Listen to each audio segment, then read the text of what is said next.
All praises to Yahweh, all praises to Yahweh Shai, peace and blessings to the hopeful elect, and double honors to the elders at Great Millstone. And I'm your brother Yakanan from the Sons of Asaph.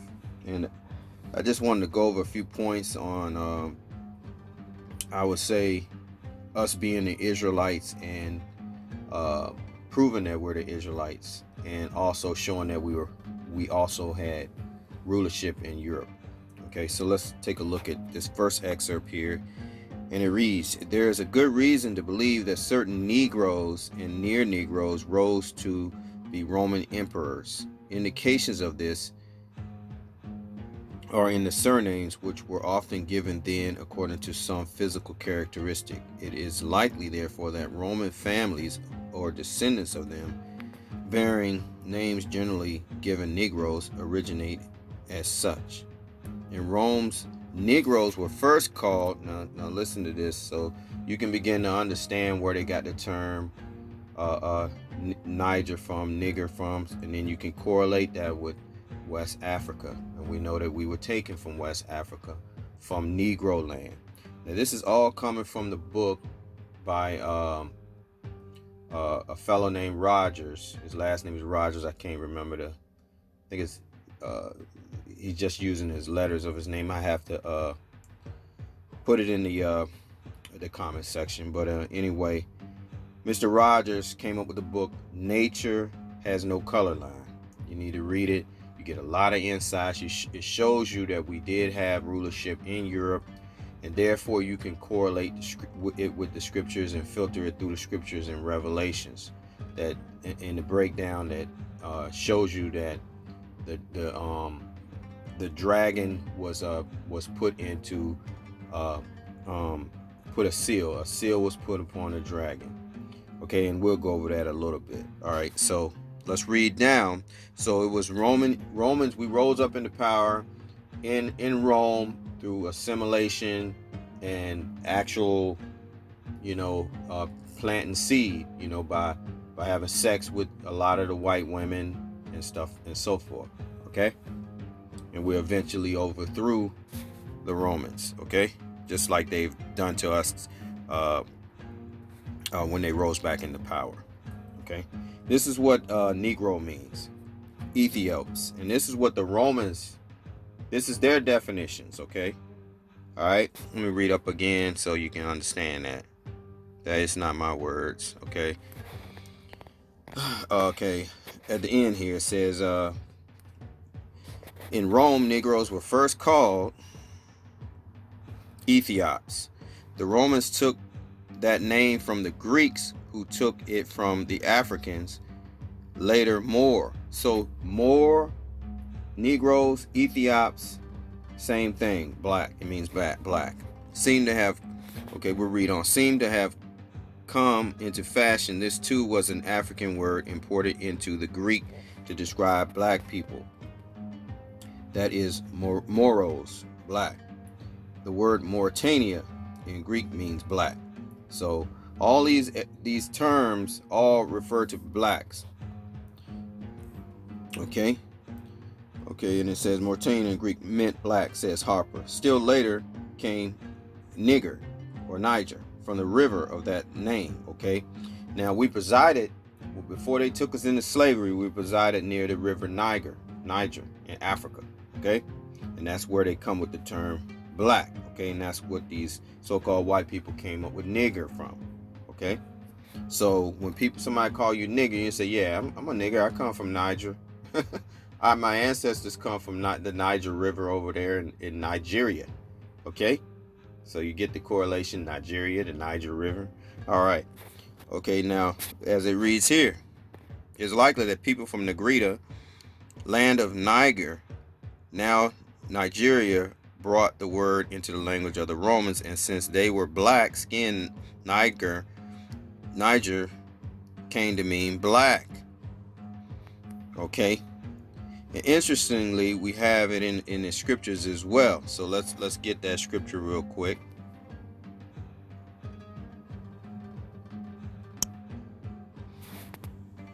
Acts 13:1. Now there were in the church that was at Antioch certain prophets and teachers, as Barnabas and Simeon, that was called Niger, and Lucius of Cyrene, Manaen, which had been brought up with Herod the Tetrarch, and Saul. So our prophets were Negroes, okay? All right, so that proves that they were Negroes, okay? So there you have it. I'll read it again. Now there were in the church that was at Antioch certain prophets and teachers, as Barnabas, Simeon, that was called Niger, and Lucius Cyrene, Manaen, which had been brought up with Herod the Tetrarch, and Saul. So we're dealing with Israelites that were black, okay? Stop there with that excerpt, but I just wanted to prove that we are the prophets of the Lord, that all the things that they taught you in Christianity was a lie, okay? That's what the Antichrist is all about, you know, basically putting up an image and deceiving you and making you think that it is our twin brother Esau, okay? In which Esau is the red man, okay? He is the Roman, all right? They had to deceive us, okay, in order to gain power and rulership and control over the entire world, okay? And that's what exactly the so-called white man did, okay? And that's what devil means. Devil means deceiver. Satan means adversary. And the so-called white man, being that the Most High did not choose him, it did not allow him to receive the Holy Spirit, because notably they have more of a calcified pineal gland. You might want to look this up in your research. They have a calcified pineal gland. They can't receive the Holy Spirit. Do you understand? But the Most High blessed them with being able to be wicked. Okay, wicked and on the left hand side, because the Most High deals on the left and the right. He's both righteous and he creates evil as well. All right. Isaiah 45:7. I form the light and create darkness. I make peace and create evil. I, Yahweh, do all these things. So the Most High, through Yahweh Shai, the Son, creates evil and righteousness. Okay, he has wicked angels that carry out wicked bidding for him, and he has the righteous angels. Okay, so that's how that works out. And so the so-called white man was chosen to be the wicked on the earth. Okay, and understand that there was slavery. Okay, what you have to understand is that we were the Jews were brought to Spain and Rome, and as slaves. Okay, so slavery was all over the planet. Okay, this is even in the scriptures. It's slavery is a part of the Most High's way of for the Israelites. It was his way. We could have slaves. We could even enslave each other for seven years, but we'd have to let the slave go. Okay, unless they the slave didn't want to go. Okay, all right, but other than that, slavery has been a part of the fabric of the world. Okay, so understand that. But the Jews, the children of Israel, were a special people chosen by the Most High. So you have to follow the seed line, but most of us cannot follow it all the way back to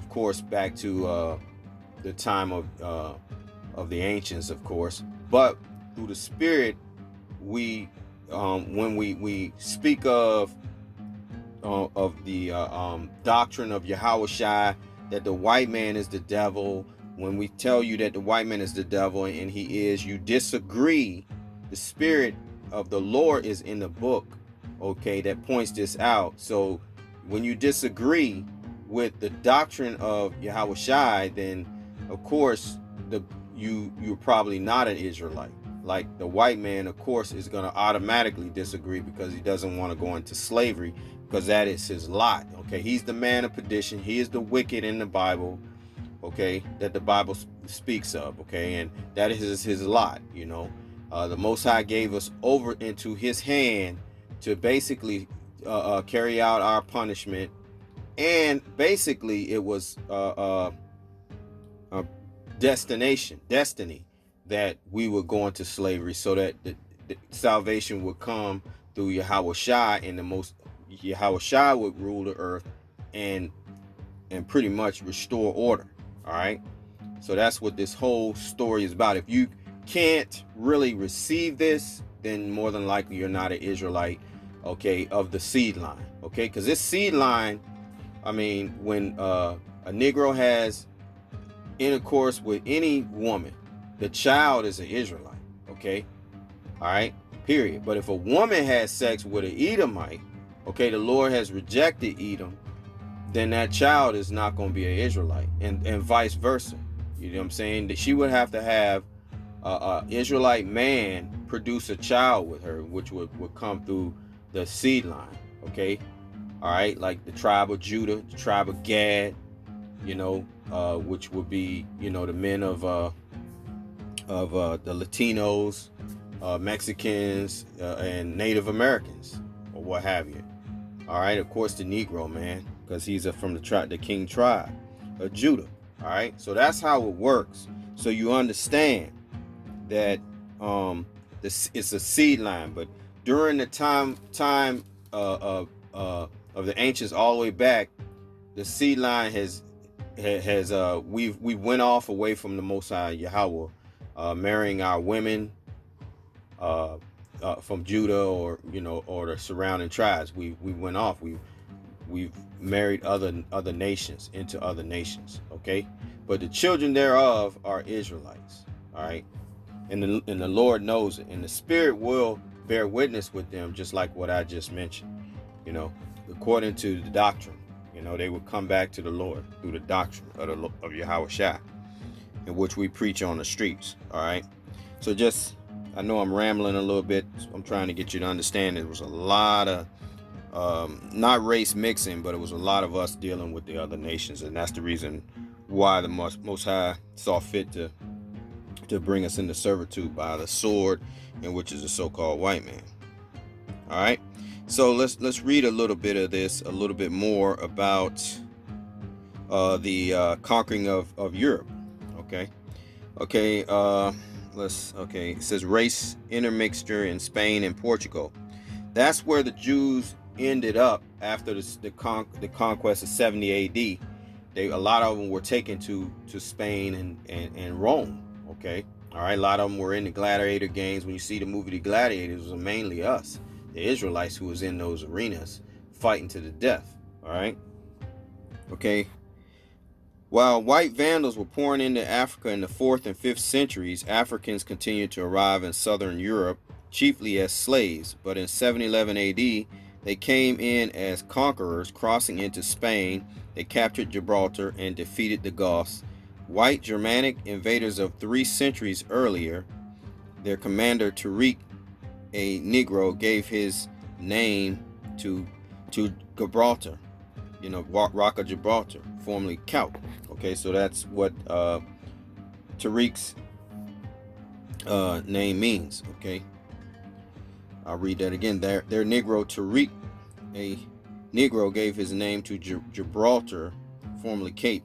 Okay, so anyway, we conquered Europe. Okay, and meanwhile the so-called white man was invading in the 4th century, they say, Europe. All right, so,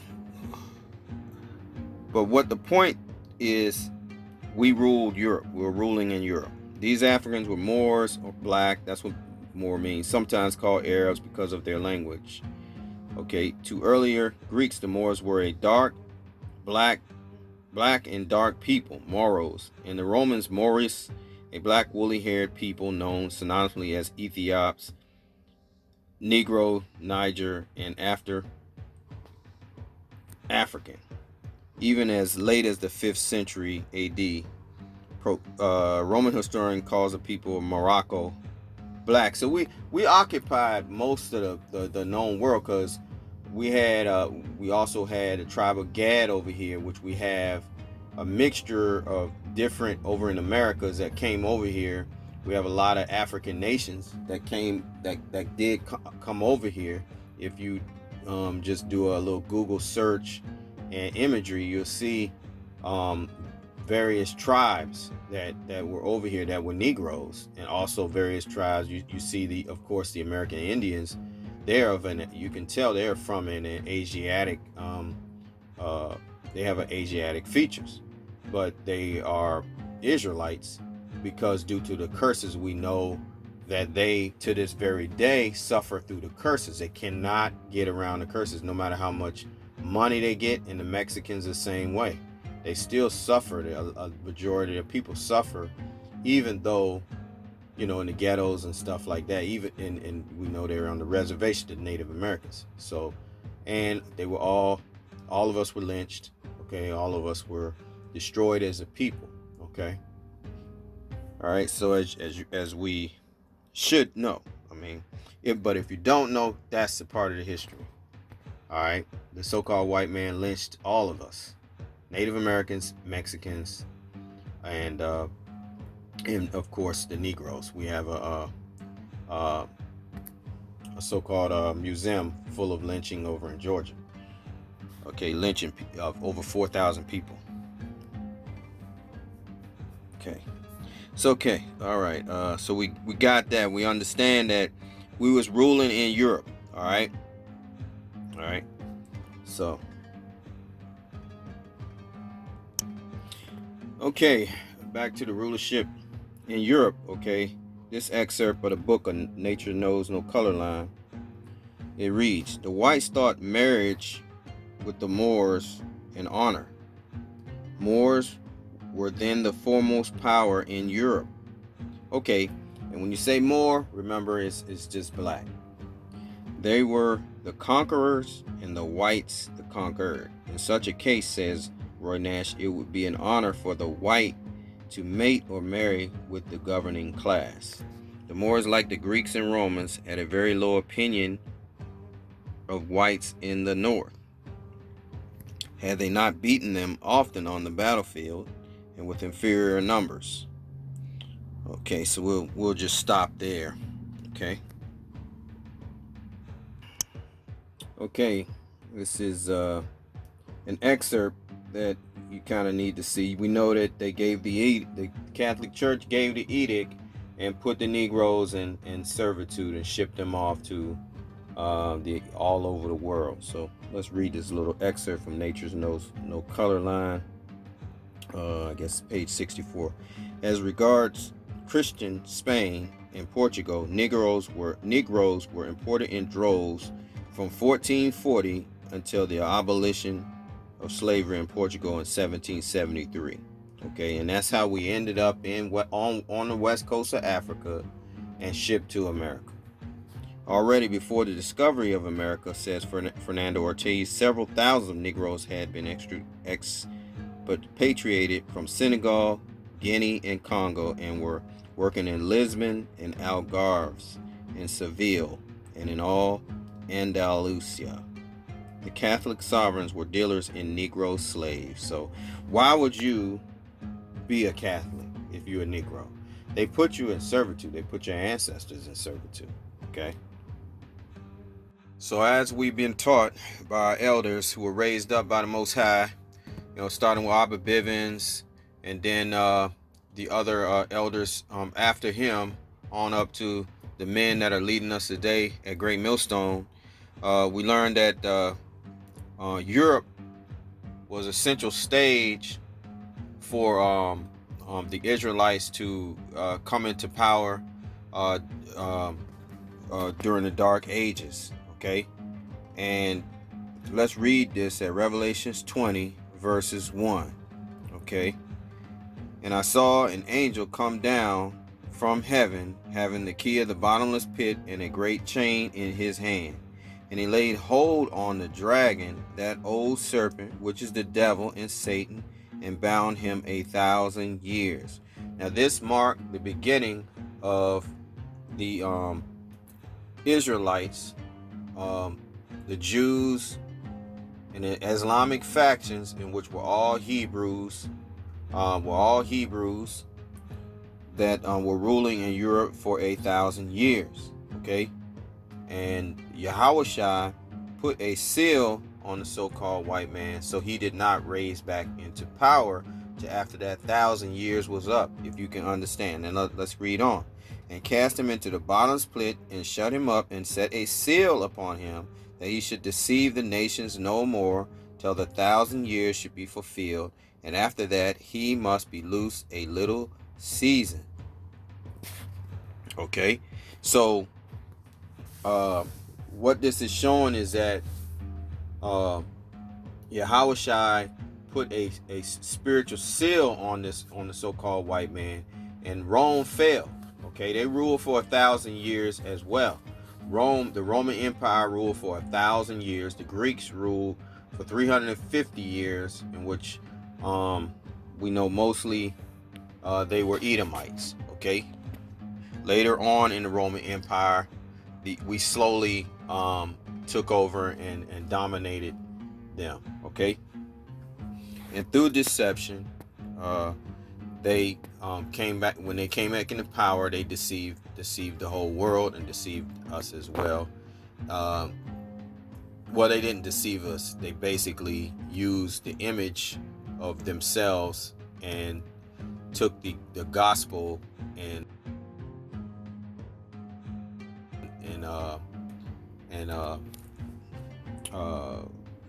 committed blasphemy against the Lord. Okay, but they did all this to gain power and rulership over us. Okay, and that's why they went forth to conquer all the nations. Okay, conquer the known world and get rebuilt back up.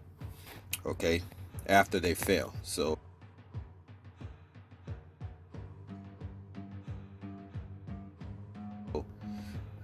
let's take a look at this again at verses 2. And he laid hold on the dragon, that old serpent, which is the devil and Satan, and bound him 1,000 years, and cast him into the bottomless pit, and shut him up, and set a seal upon him, that he should deceive the nations no more, till the 1,000 years should be fulfilled. And after that he must be loosed a little season. Okay, and that little season began during the 1400s, when they were able to come back into power and take down Jacob, who was ruling at the time.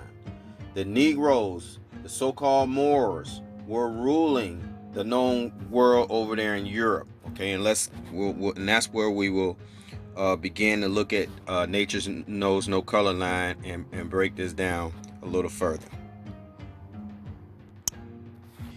All right, Nature Knows No Color line. The Negroes as more Negro ancestry in its aristocratic European families. So we were a part of Europe as rulers, okay, and nobles, okay.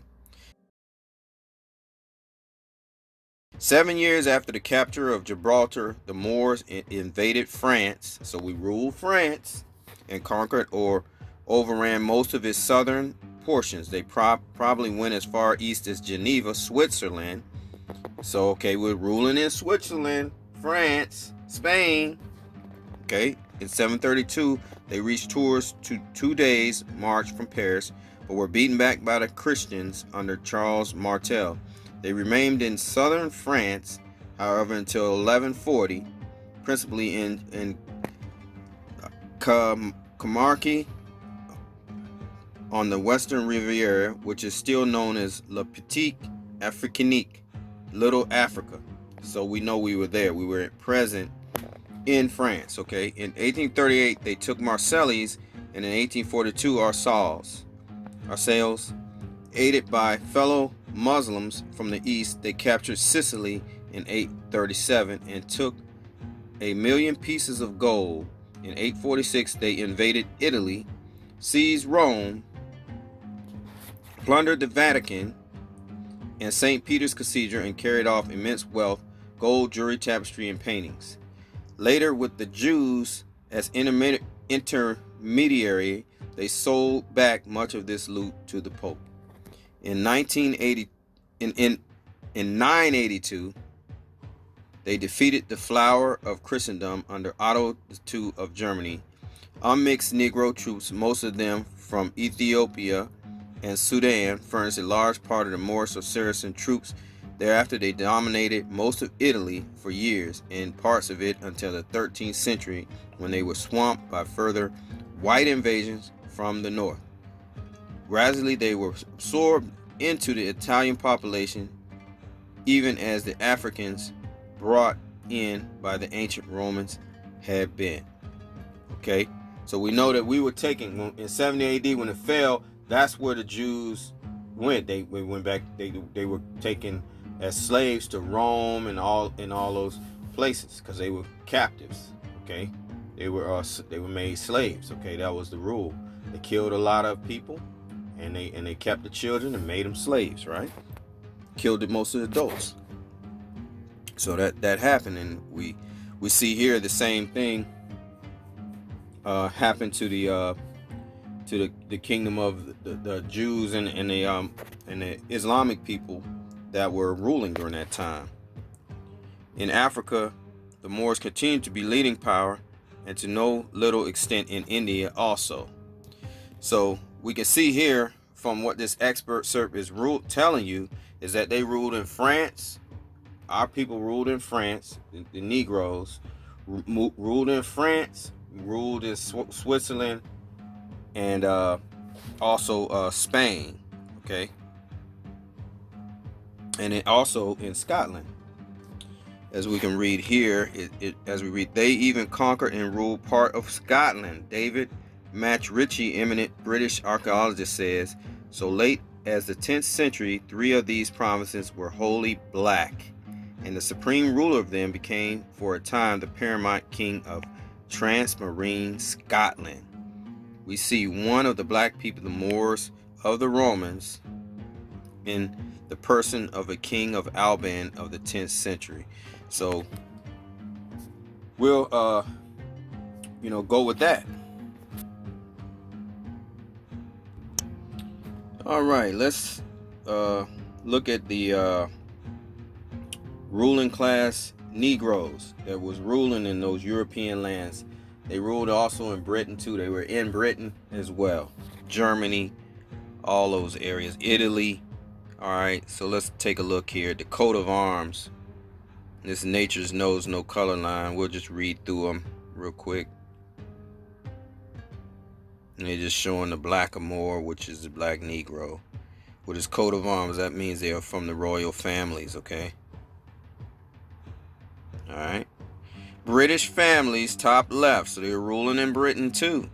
The Moors of Yorkshire, including Sir Thomas More, Chancellor of Henry the Eighth. The others are from Farnsborough, Book of Crest, Fox Davies, Amaral families, and Elwyn's Book of Crest, as you can see.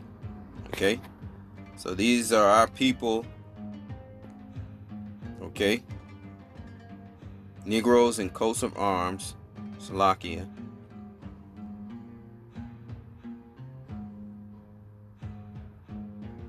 This is German families with Negroes with names of Negro origin. More, okay? See that? That's a whole nother, that's Germany there, okay?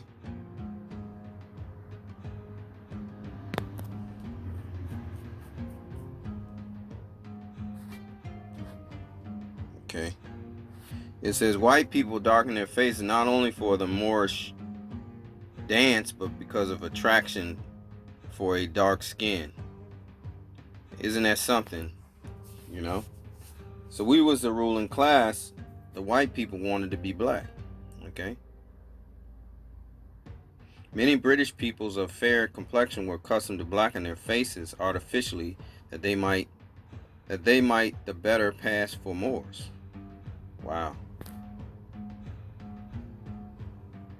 More Negroes, a coat of arms. So the point is been made that Negroes were ruling all over Europe for a long time. As you can see, the Negroes at top. We got some whites at the bottom. In Germany, okay, that's a coat of arms. All right. So we was ruling.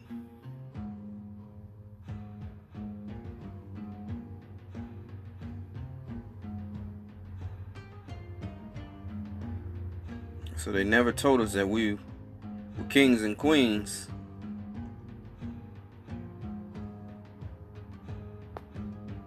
Royalty, your majesty.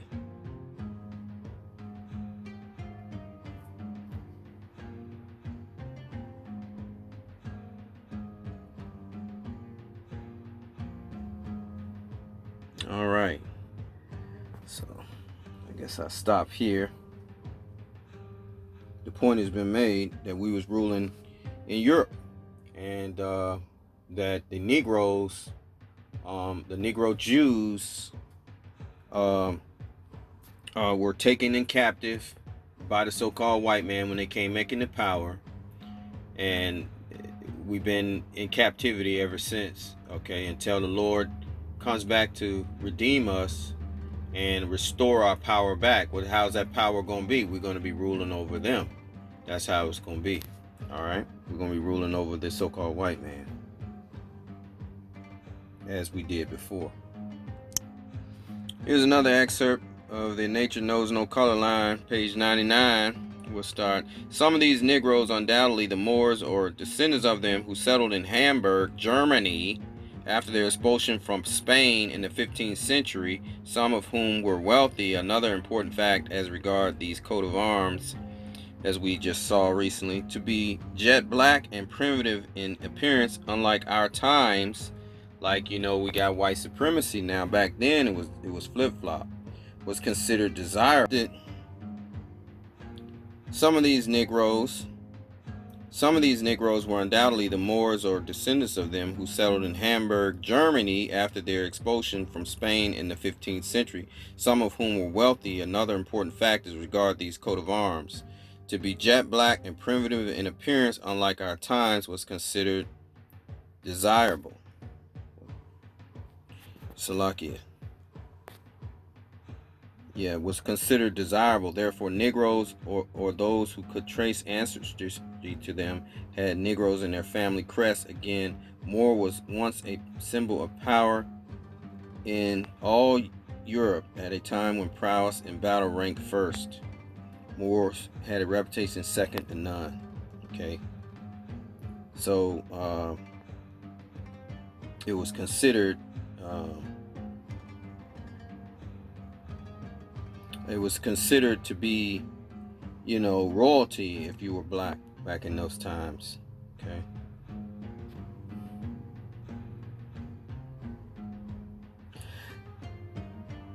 Cause they never told us that we were kings and queens. Royalty, your majesty. Just thought I'd throw that in there.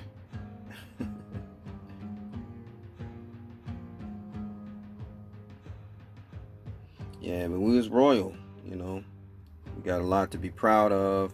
You know, our people, the people of the African nations, the Jews, the Hebrews, and the descendant seed lines of our people.